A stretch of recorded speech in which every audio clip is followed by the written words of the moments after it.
Our next speaker is Nick Vincent, who is a research assistant in the Met's Department of American Decorative Arts.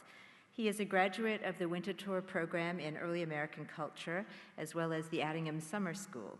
He joined the Met staff in 2007 as the Tiffany & Company Foundation intern, and for the past 2 years, he has worked with curator Amelia Peck on the reinstallation of the period rooms and furniture galleries. So we are finally moving out of the Engelhardt Court to look at some of the other galleries and the period rooms that have just reopened recently, too, under the chairmanship of Amelia Peck. Nick has entitled his lecture this afternoon, American Furniture in a New Light. I give you Nick Vincent.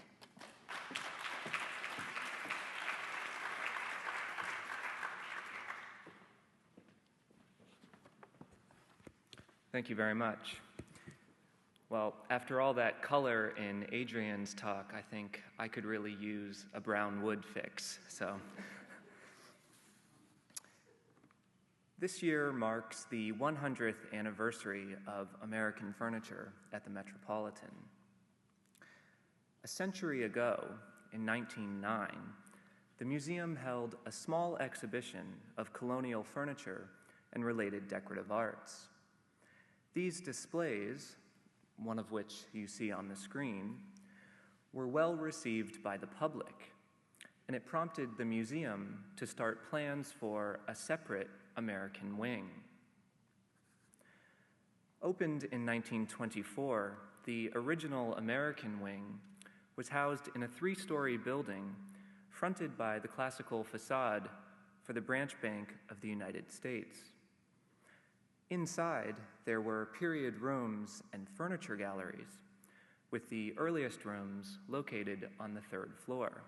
So you started on the 3rd floor with the 17th century, moved down to the 2nd floor with the mid-18th century, and concluded on the 1st floor with the Federal period, the late 18th and early 19th centuries, much as the arrangement is today. And this is because when the American wing expanded in 1980, the original 3-story bank facade building was encased by a glass-enclosed courtyard and surrounding paintings galleries. This building within a building proved difficult to navigate, and few people ever found their way up to the period rooms on the 3rd floor.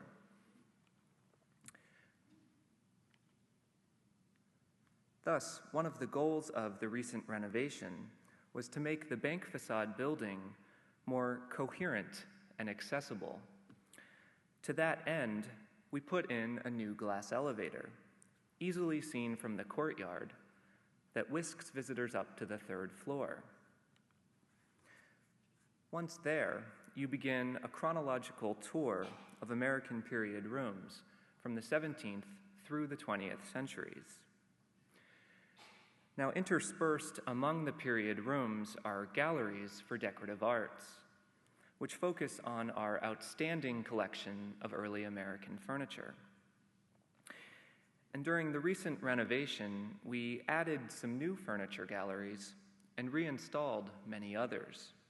For instance, on the screen is a brand new gallery for 17th century furniture, which is the first space you see when you step off the elevator on the 3rd floor. And here, a view of the reinstalled Alexandria Ballroom on the 2nd floor. Now, as part of the renovation, we also added some basic infrastructure, a new climate control system, a new fire suppression system, and last, but certainly not least, new lighting throughout. Thus, while many of the pieces on view will be familiar, they are literally presented in a new light. And this afternoon, I thought I would take you on a virtual tour of the newly renovated furniture galleries. I'll cover the basic styles and periods represented in the galleries, and I'll also point out some pieces that deserve a closer look in person. Now, one of the first pieces you'll see as you step off the elevator on the 3rd floor is this joined chest from Ipswich, Massachusetts. Made of oak and dating to the 1660s, it epitomizes the 17th century style, which is characterized by solid, rectilinear forms with richly decorated surfaces. And as you can see, the emphasis here is on ornament rather than form, specifically the low-relief carving that fills the front facade.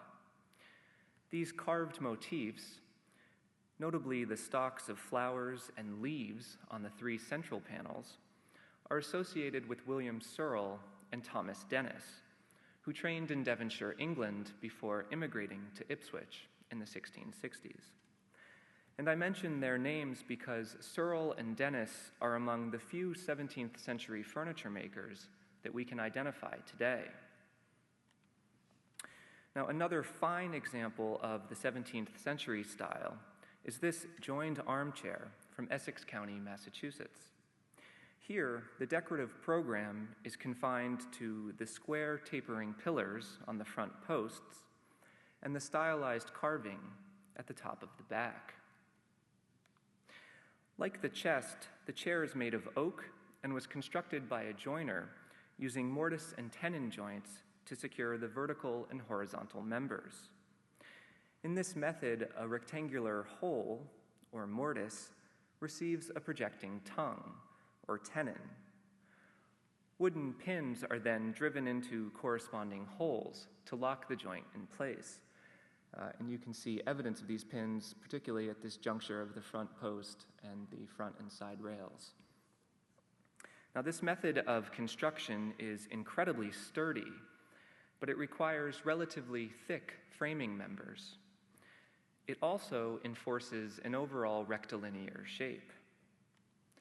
Now, you have the wonderful opportunity to see this furniture displayed in proper context in the Hart Room, our earliest period room from Ipswich, Massachusetts.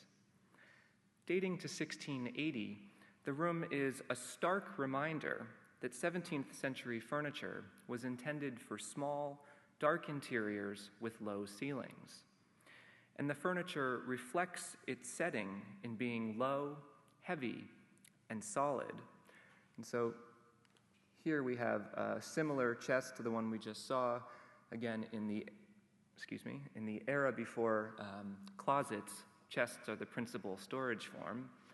And over here, a joined armchair, in this case with a oval back that would flip down to be a table. Again, small spaces require multi-purpose furniture.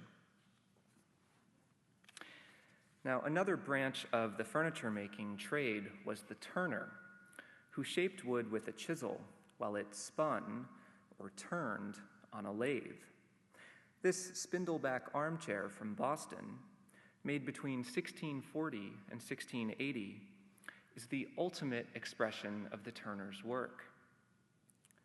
Here, galleries of tapered spindles run between the massive front and rear posts, creating a series of vertical and horizontal elements that encourage the eye to move about the piece.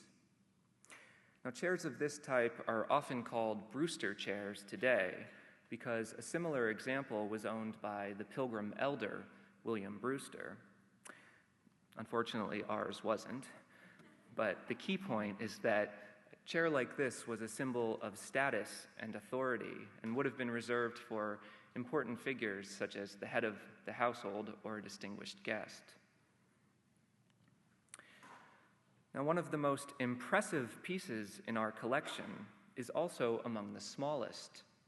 This cabinet from Salem, Massachusetts is only 18 inches tall, right? Literally. Nonetheless, it has a powerful architecturally inspired facade with paired half columns, corbels, and dental moldings.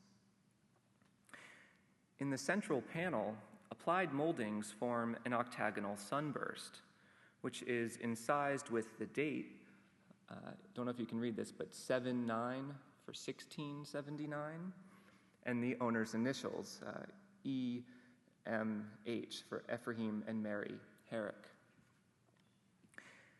Peeking inside, we see that the purpose of this piece was to store spices and other small valuables. and thus the interior is fitted with 10 small drawers.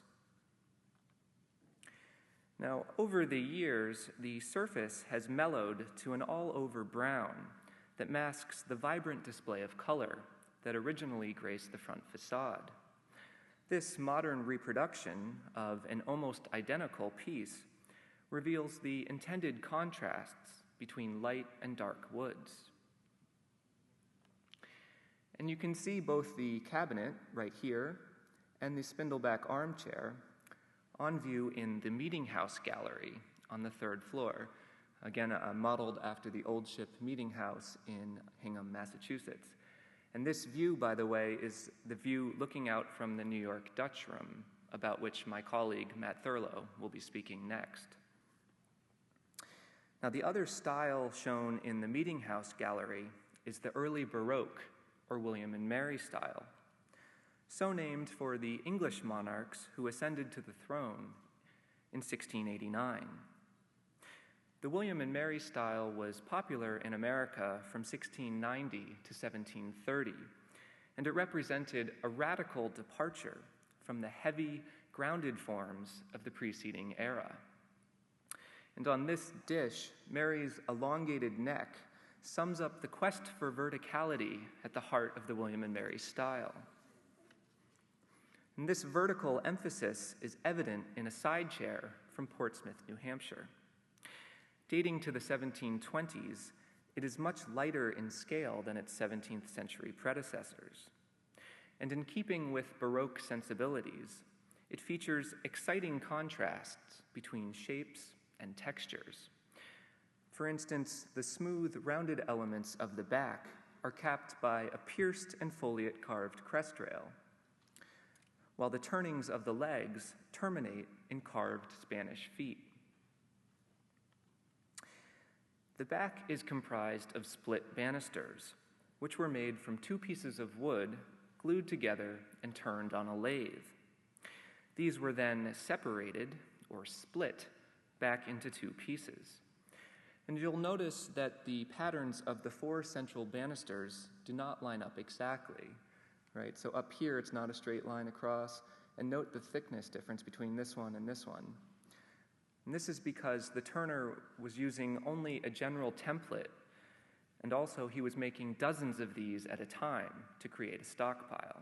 So it's, in other words, close enough. And if you were to see a chair that had these line up perfectly, then be suspicious. Now, we also encounter new furniture forms during the William and Mary period, such as this oval drop-leaf table from Rhode Island. Now, this form is also known as a gate leg table, in reference to the turned legs that swing out and support the leaves of the top. And the turned legs exhibit strong contrasts between thick and thin, and between straight and curved. And the total effect gives this piece a wonderful Baroque sense of energy and movement. And I just love how it goes from such a thin element here back to thick again. But of course, the most distinctive new furniture form to emerge in this period was the high chest of drawers. The form flaunted structural probability by taking large case pieces and propping them up on delicate turned legs. This new height was made possible by a type of joinery known as dovetailing, in which case sides and fronts were fastened with interlacing tenons that resemble in shape the tail of a dove. Dovetailing allowed for the use of thinner boards and lent itself to lighter, more vertically oriented construction. And you can see William and Mary style furnishings displayed in proper context in the Wentworth Room from Portsmouth, New Hampshire, dating to about 1700. So here, high back chairs, our gate leg table covered by a Turkish carpet, and of course, our high chest of drawers. Now, before leaving the 3rd floor, keep your eye out for a new installation of painted furniture shown with contemporary needlework and quillwork. Pastoral scenes were very popular in the early 18th century, and they appear in several media. For instance, next to this painted chest of drawers from Connecticut, we show a Boston needlework that has a nearly identical scene of a shepherd serenading a young woman under a tree. And so it's this section here matched up almost perfectly in the needlework. Now, as we move from the third floor down to the second floor of the period room tour, we enter the mid-18th century, and with it, the great age of the S-curve, which William Hogarth famously proclaimed the line of beauty. And nowhere is this S-curve more apparent than in the cabriole leg, which replaced the turned legs of the William and Mary period.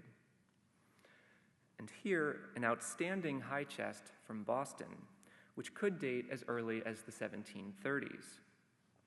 Now, as you can see, the 6 turned legs of the William and Mary period have been replaced by 4 cabriole legs, right? So these little drops on the skirt are vestiges of those lost front legs from the William and Mary period.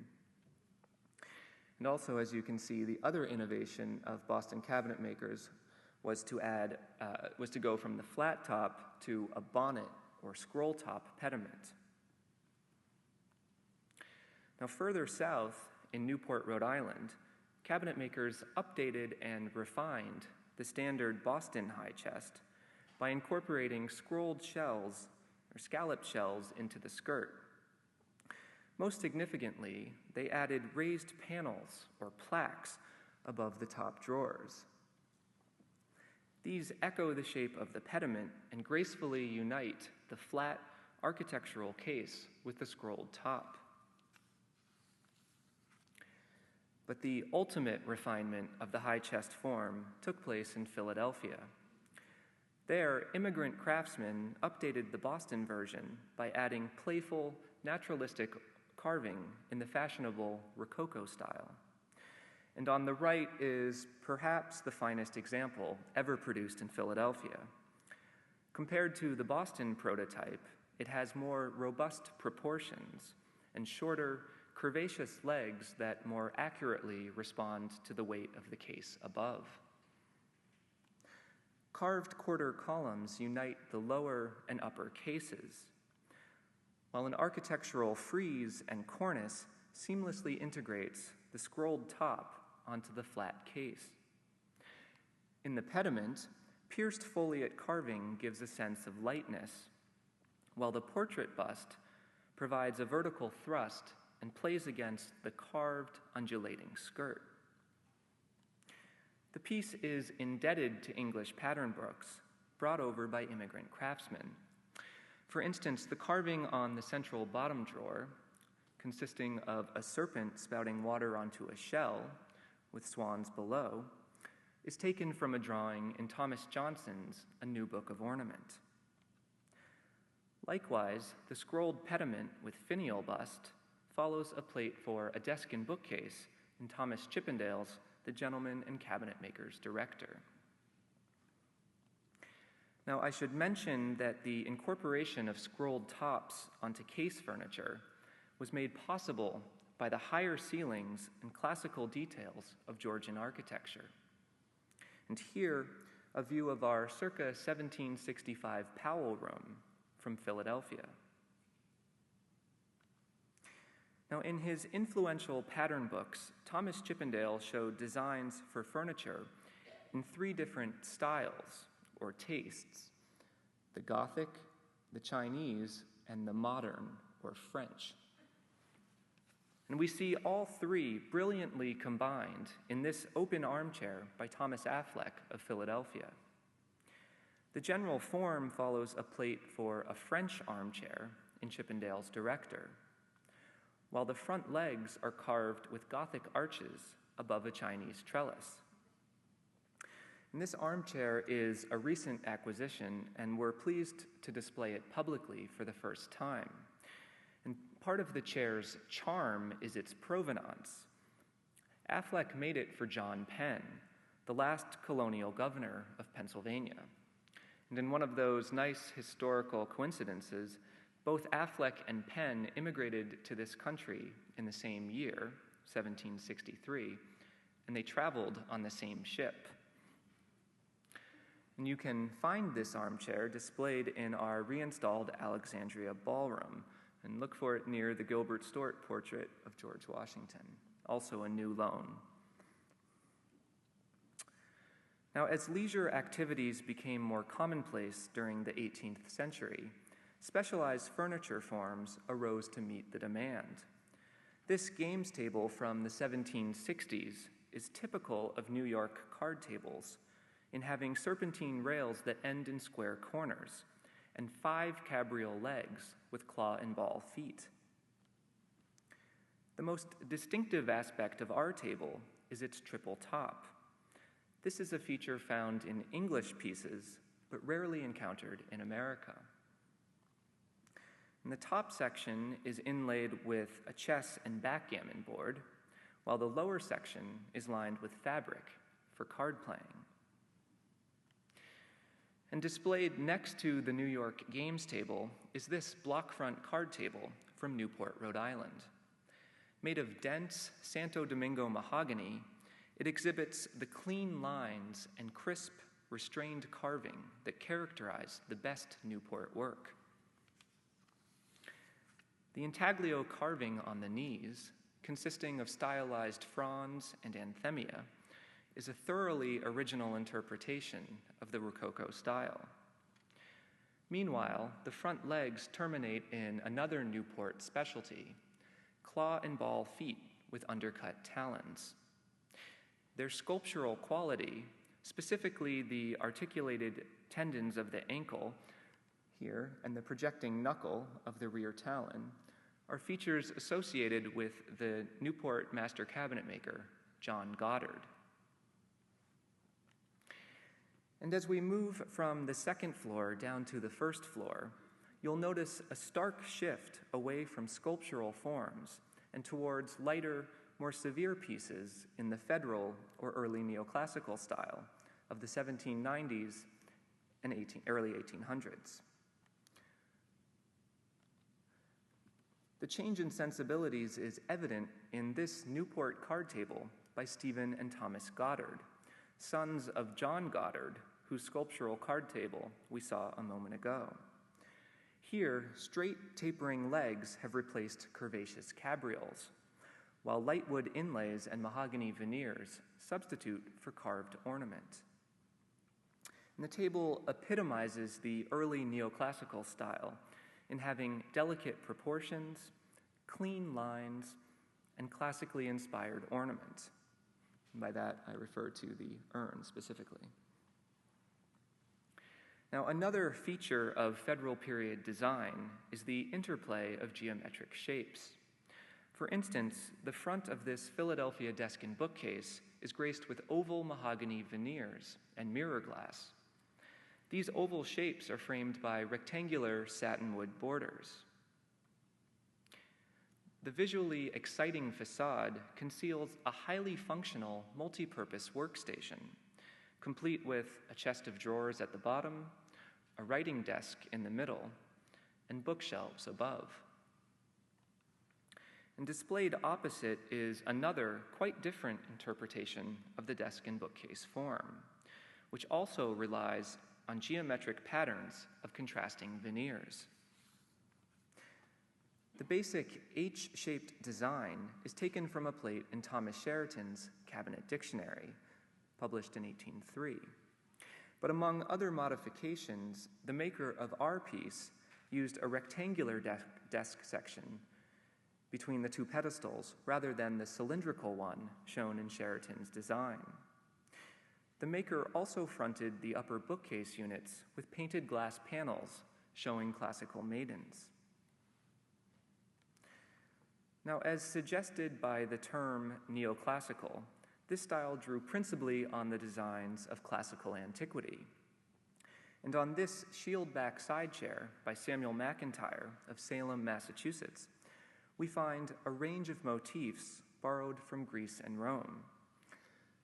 And so you see the shield outline of the chair, in the center a urn splat, these carved drapery swags, sheaves of wheat at the top, and on the front of the legs, carved grape clusters suspended from a bow knot. And as our tour comes to an end, we see the classical impulse fully realized in a set of side chairs by the celebrated New York maker, Duncan Phyfe.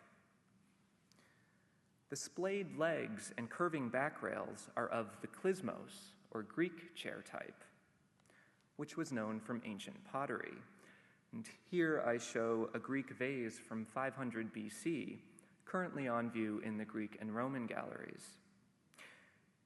Other details in the Phyfe chair, such as the dog's paw feet, derive from ancient furniture. And here, a chair from 1500 BC, on view in the Egyptian galleries. And I want to end with this piece because it encapsulates what makes the Met such a rewarding place to study American furniture.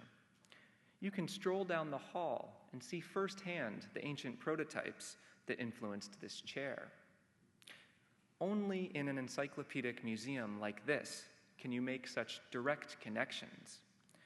And we are fortunate to have an American wing within this larger global context. Thank you.